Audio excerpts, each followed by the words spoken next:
Sabi Africa. No Africa. No Africans. Pioneering role in science, engineering, and technology. Sabi African Network, illuminating Africa's narrative as pioneers in science, engineering, and technology. Benin and Ife lost wax metallurgies, master alloy control, ceramic shell science, and a circular supply chain. Do you know that centuries before Europe's industrial age, African metallurgists in Benin and Ife mastered alloy design, ceramic engineering, and recycling systems so advanced that scholars once refused to believe they were African-made?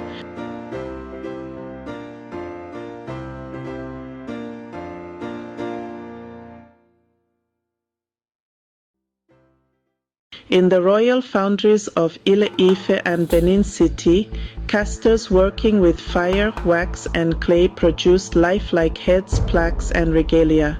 These weren't accidents of art, they were engineered outputs tuned by science, tradition, and global supply chains.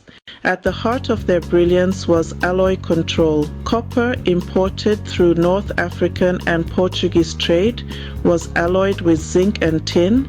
High zinc brasses gave Benin's works a golden glow of royalty, while lead additions ensured thin reliefs filled sharply, suppressing defects. Each casting was a calculated recipe, not a guess. Ife artisans split their metallurgy. Some sculptures are in nearly pure copper for unrivaled surface plasticity, others in brass for flow and machinability. Benin casters meanwhile favored leaded brasses, balancing zinc and lead to achieve crisp textures.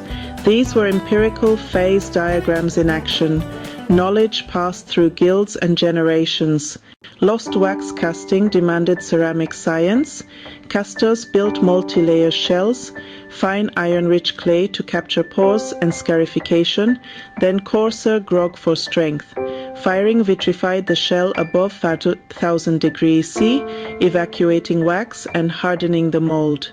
Even today, fragments of quartz, iron oxides, and clay cores inside bronzes testify to this process. To protect delicate alloys, casters used charcoal furnaces with ceramic tuyeres and double bellows, delivering steady airflow.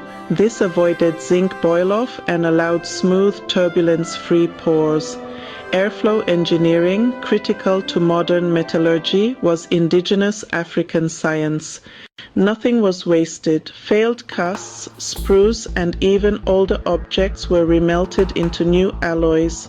European traders supplied brass manillas and rods and horseshoe ingots engineered with high lead for casting. African casters didn't just use them, they demanded metals designed to their foundry specs, shaping Europe's metallurgy in return. Workshops standardized recipes. Tight trace element patterns prove consistent metal feeds. Leaded brasses plus vented shells minimized defects. Post-casting, artisans chased, drilled, and polished, creating reliefs that gleamed across courtyards. It was quality control, centuries before ISO standards. The Egon Aaron I, Guardians of Knowledge, the Benin Casters Guild functioned like an industrial cluster, regulating production, conserving resources, and safeguarding technical secrets. Apprentices inherited not only wax recipes and firing curves, but also the philosophy of recycling, precision, and ritual.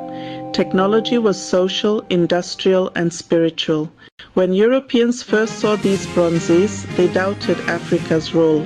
Today, science confirms what tradition always knew. Benin and Ife weren't just making art, they were running world-class laboratories. Alloy science, ceramic shell design, and a circular economy were mastered here.